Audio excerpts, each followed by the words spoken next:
Okay, let's do this. We have a lot to cover. So basically I put together a year plan for you to learn the handstand push-up. I'm not a master of it, but I can do 3 to 5 reps on good days. But I'm getting better at it, and some of the methods I used worked really well and some others not so much. So what I did, I put together a 7-phase plan to unlock the handstand push-up. The only prerequisites to start is for you to be able to do 20 plus push-ups and be able to hold a handstand freestanding. If you can't do 20-25 push-ups at least, you should be working on that first. There is a video when I show you how to increase your push-ups. You might have to go back there, master your push-ups, and then you can start this plan. I'm gonna go straight into this. In the first phase, for 6 weeks, all we're going to do is practicing the handstand hold to be able to hold it longer, and we're going to practice the pike push-ups. You can find tutorials for both of those exercises on this channel. I'm gonna link it here for you.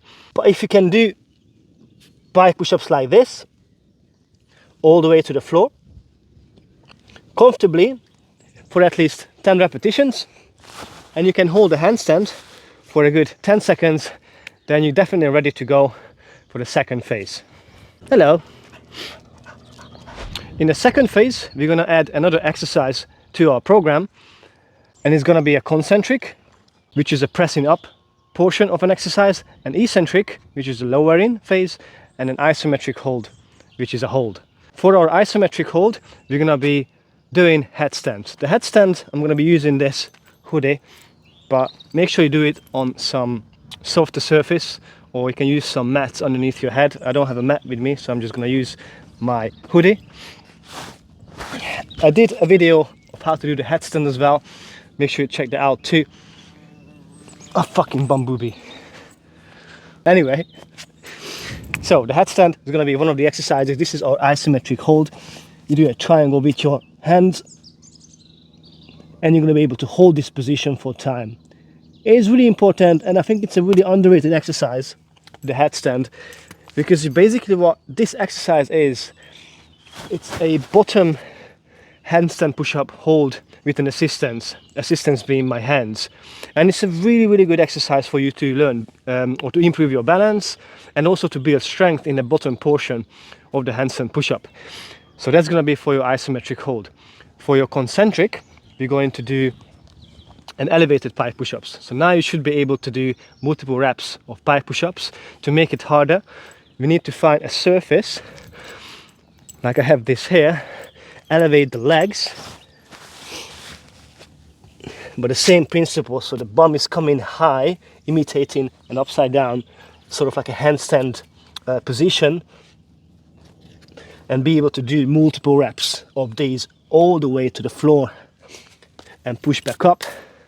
And lastly, for the negatives, we're going to be using a handstand to headstand negative, but partials and against the wall. So once again, ideally I would want to be using mats, so you can get those square mats, you can stack them up to your level. I don't have that, so imagine that this is firmer than what it is, because the idea is here that you lower yourself down to a headstand and you come out of the movement. Let me show you what I mean, because I'm not really good at explaining without showing. So have maybe like a meter away from the wall. Already imagine that you need to create a triangle shape, so my head is going onto the bag and my hands are just closer to the wall. So first you need to climb up like this, and I want to lower myself down slowly. So now I'm in a headstand and I'm going to come out of it. Now this was already really low, so what you would be doing is stack these up as much as you want. So I'll be using my what's this called, hoodie as well. Once again, this is really soft, so it's going to sink, but you get the idea. Even if it's like really high up, so something like this, but it's firm, so you can rest on it. That's going to be perfect. I'm just going to walk to it for now. But basically what you want to do is lower yourself down like this. That's it. That's your headstand, and you can either bail out or press up. So you mix in eccentric to a concentric just like that. And when you're done, it's always going to be awkward, but just come out of it this way. Make sure you have mats and just anything soft around you, because this is quite tricky to come out of. But you get the idea. It's really important to do the negative phase because you're able to control the movement a bit more. You're stronger at the negative, the eccentric phase. So what you want to be able to do is do it really slowly and be able to go lower and lower. It doesn't mean you need to progress every single week. Remember, we're going to be doing this for 6 weeks. Each phase gonna last about 6 weeks. Then you're going to take a deload later about that. What you want to be able to do, instead of just drop, you don't want this to become like a sudden drop, something like like this. You want to be able to control it slowly, slowly, slowly, slowly, all the way. So now I'm in the bottom, so I can come out of it, or I can press up. If you can't press up yet, that's fine. Keep doing this. The slower you're able to do this, the more strength you'll be able to actually press up to it. And remember, the pressing up phase, you're already practicing with the pike, and the hold, we already practice with the headstand. So that's the second phase, ready to move on to the third phase. In the next phase, we're going back to 2 exercises. A new one, which is called the frog stand. Some people call it the crow, but actually there's a difference between the two. You can also check out this video when I go into details how to do the frog stand and how to do the crow stand, so you're ready to do it with this program. For the frog, just a quick explanation. Elbows pushed out while knees pushed in, and that creates a really stable surface. Shoulder width apart, lean forward, one leg off, other leg off, and hold this position. You want to be so good at here or holding this position, you can move around like I'm doing here, and I can carry on talking without really fatiguing myself. So I can go lower, I can go higher, and I can just hang in there without any issues. You want to get to that stage, because if you won't master the frog, then the next phase is going to be super difficult, and you're not going to be able to do the next progression from the frog stand. So just hang in there, do the 6 weeks, even 8 weeks, be really good at doing the frog stand, and then you're going to progress much quicker. The other exercise is the same as what we did against the wall, but now we're going to take the wall away, because we really want to practice our balance, our freestanding balance, because at the end of the day, that's our main goal, to be able to do handstand push-up freestanding. And we're going to do a really similar method. So we're going to stack up our mats or whatever you have. I just used a hoodie, but like I said, make sure you have mats, pillows, or yoga blocks are really good as well. And what we want to do is come up to a handstand. Remember, we should be able to have a comfortable handstand hold now. And as you're up here, you want to be able to control it down as a negative, down to your headstand, and then bail out of it. So it's a lot of control going on. Your whole body weight you put on your hands, lowering down, it's going to be really difficult. But if you stack these up, even if you're only going to be moving like that much, coming down, and then you bail out, that's great. Keep doing that, and decrease the height. That makes it more difficult. And if you can still do it with good form, and you can still do it comfortably and confidently, then you're 100% gaining strength. So eventually you're going to be able to go down all the way to the floor. Okay, so now we're at phase 4. And remember how I said you need to master your frog stand? You're going to see why. Because what we want to do now is called the tuck floor stand. And that's basically a frog without the contact between my legs and my arms. And that's to be able to hold really close to the floor until your legs come off. That's quite hard for me actually, but master this and you're going to be flying with the handstand push-up. So what we can do to bridge the gap between a frog stand and this position is still doing the frog stand, but what you want to be able to do is get one leg away, almost like a peeing dog, and that puts much more pressure on the shoulders, much more tension on the shoulders. So practice that, coming one leg off, other leg off, that will make it easier. And if at any point any of these exercises are a little bit too challenging, just go back to a previous exercise. So for example, if the floor stand is just seem to be impossible, just go back to the frog stand and keep working on that, because like I said, there's so much room here. There's so much we can do just with this progression. Like I said, you can go down and then up. You can move the feet away. Feet, you get the point. But the better you are with the frog, the easier the floor stand is going to be. So let me show you once again. I think I also have a video on how to do the floor stand, so make sure you check all these videos out because they are really helpful.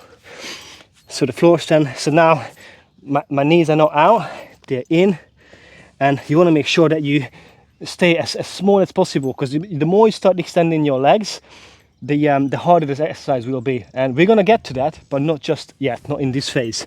So I'm staying, see how close my knees are to my chest, and I'm gonna keep it that way. Down, one leg, other leg, and hold this position. So that's for our isometric hold. We also want to work on the concentric, and this one's going to be a really good one, and that's a headstand to a handstand with a kick. You can do this against the wall, and you can try it freestanding as well, starting from a headstand position like this. And I'm not going to fully extend. I want to bring my legs down, come down, and kick. So with that kick, the more kick I have, the less strength my shoulders need to push myself back up. So if you struggle with this one, honestly, just try to kick more. And the reason why I put this later on in the phase is because now you can do the headstand, so it is less likely for you to fall back to the headstand position and break your neck. You're not going to do that, don't worry. As long as you keep the chin tucked in and you're not going to be skipping steps, you're going to be safe with this exercise. But let me show you once again. So I'm in that headstand position, stay tucked, big kick, come down, go back down again, and do it again. Once again, the more you kick, the easier it will be. Feel free to play around with the movement. If you're really scared to kick, what you can also do is similarly what we did. So raise that elevation so your headstand is a little bit higher. That means you have to press less, and that will make it so much easier, and you can work your way down as you get stronger. And the last thing, I forgot the last thing. One sec. Oh yeah, it's freestanding partial reps, because remember we have to start practicing freestanding exercises. And the freestanding partial is, actually I don't need a hoodie with this one, is come up to your handstand and just do like a mini handstand push-up. So you come up and just like a mini rep. That's gonna help you gain so much strength. That's crazy. So 100% practice this as well. You can still go back to the wall, but don't rely on the wall. So you can do the same thing freestanding, but have the wall in here in case of, you know, as you press up you might go over, so you don't have to come down, kick up again. You can just push your legs away from the wall and you can do another rep, so you don't have to keep coming in and out of the handstand position. But that's phase 4. Hope you're ready for phase 5. Okay, phase 5. Now things getting really interesting and so much fun to train. We're going to another frog variation, but there's going to be a handstand down to a frog. So that's our negative. So that's when you kick up to your handstand and you're going to come down and catch in that frog position. Cool, isn't it? Honestly, this was one of my favorites. When I first did it, I couldn't believe that I was able to do that exercise, and it's all because I built up the strength with the previous ones. So yeah, that's for your negatives. Have fun with it. For your hold, for your isometric hold, now we're going back to the floor stand, but we're gonna straighten our legs. There are progressions between the tuck and the straight. Once again, you can check out the video how to do the floor stand, but I'm just gonna go straight to the straight leg one. So down and extend the legs and hold this for time. Something like 2 to 3 seconds is a good number to aim for. The concentric one, we're going to be doing the press to handstand.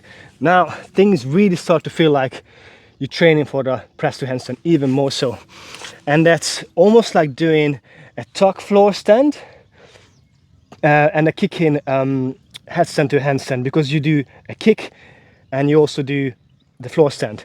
And that's going to be for you to lean forward to this position, and from here you jump and you press and you kick your legs up as well. Let me show you. So come like that. I did a negative as well. You don't have to, but you can also do that too. So once again, the lower you go in here, the harder it will be to press. So you can just start like lowering slightly. Let me show that first. So leaning forward. See, that was only like a mini rep, but that's good. Keep doing that and keep increasing the challenge by going lower. So now I'm gonna go slightly lower, just like that. And let me do one more if I have any strength left, going much lower, almost as low as I can. Exactly. That is a full workout itself. Yeah, so there you go. Another free exercise for you to practice for another 6 weeks.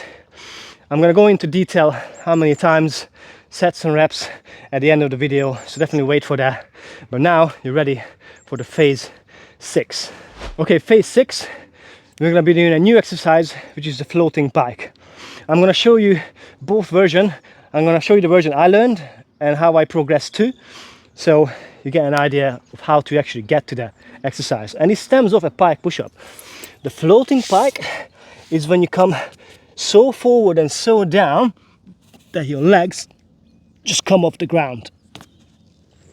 Now, when I first tried this, I couldn't even move my legs.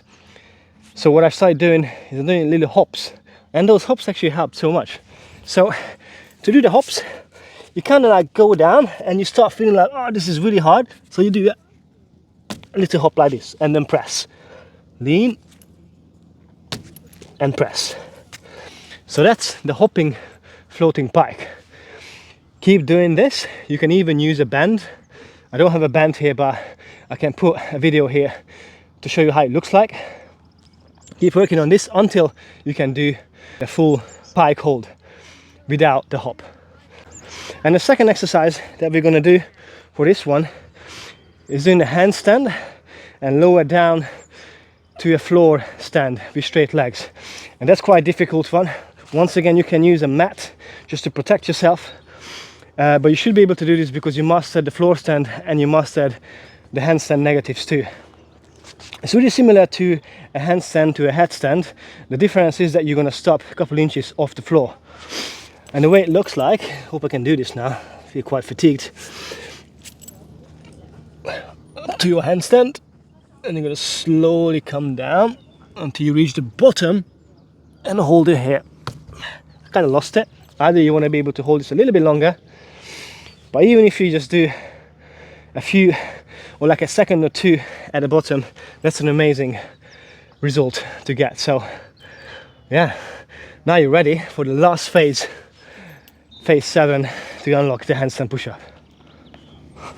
The hoodie is back because we're gonna do a headstand to a handstand press strict.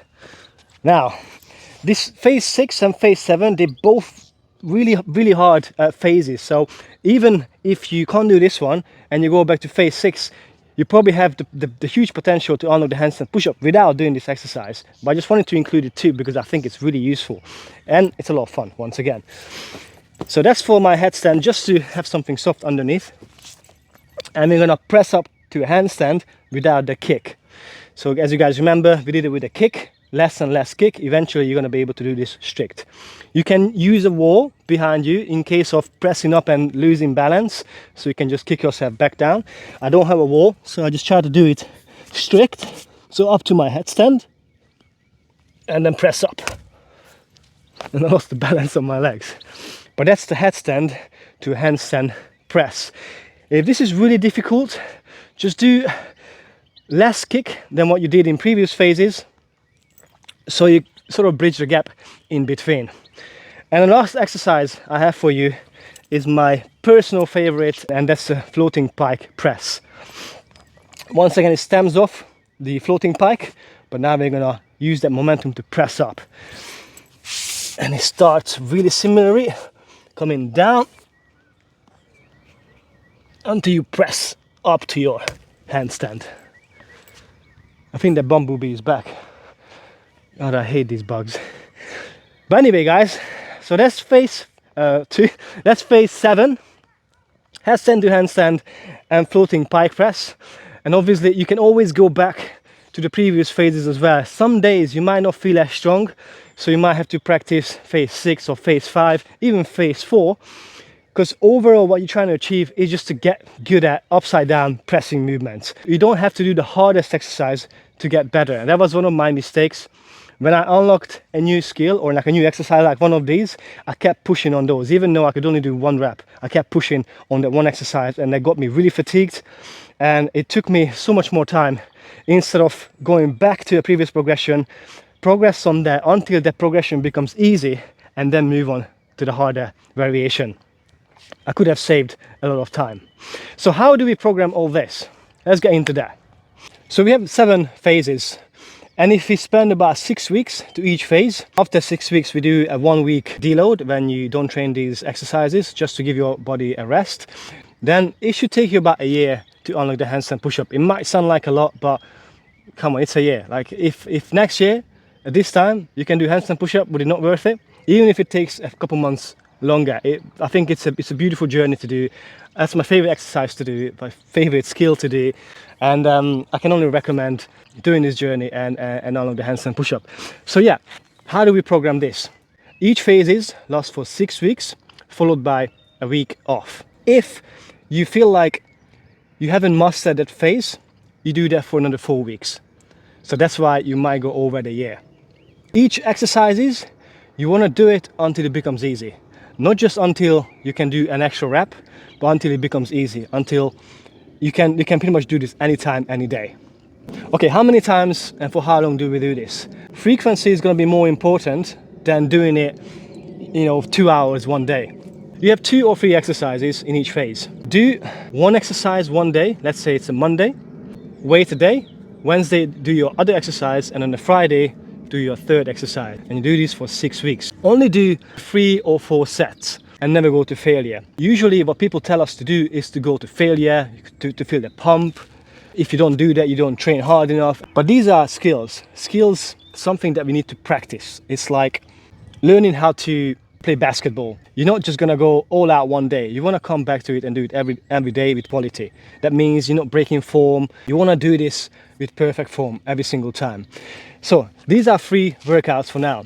As you get stronger, and if you don't feel fatigued as the weeks progress, then you can add another day to it. So maybe it would be something like you working on 1 exercise on a Monday, then on a Tuesday you have another one, Wednesday you rest, and on a Thursday, Friday, once again you do 1 exercise each.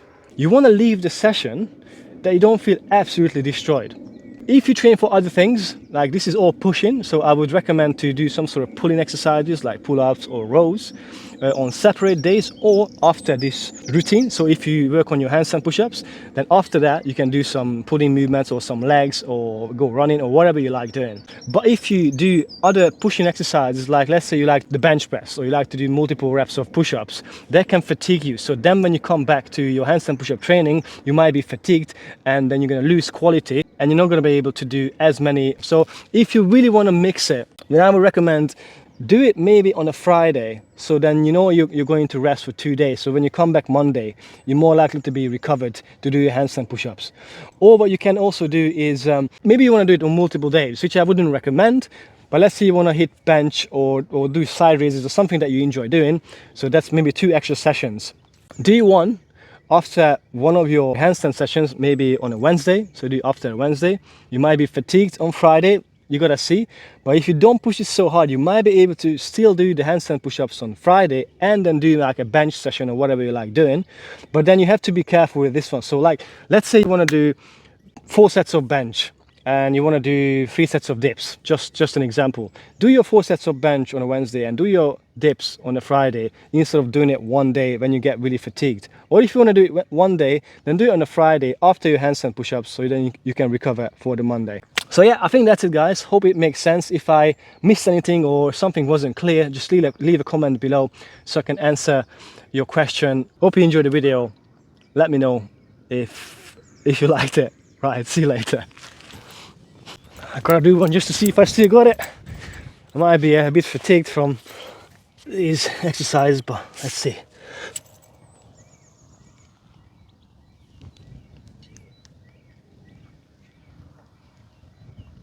Yeah, still got it.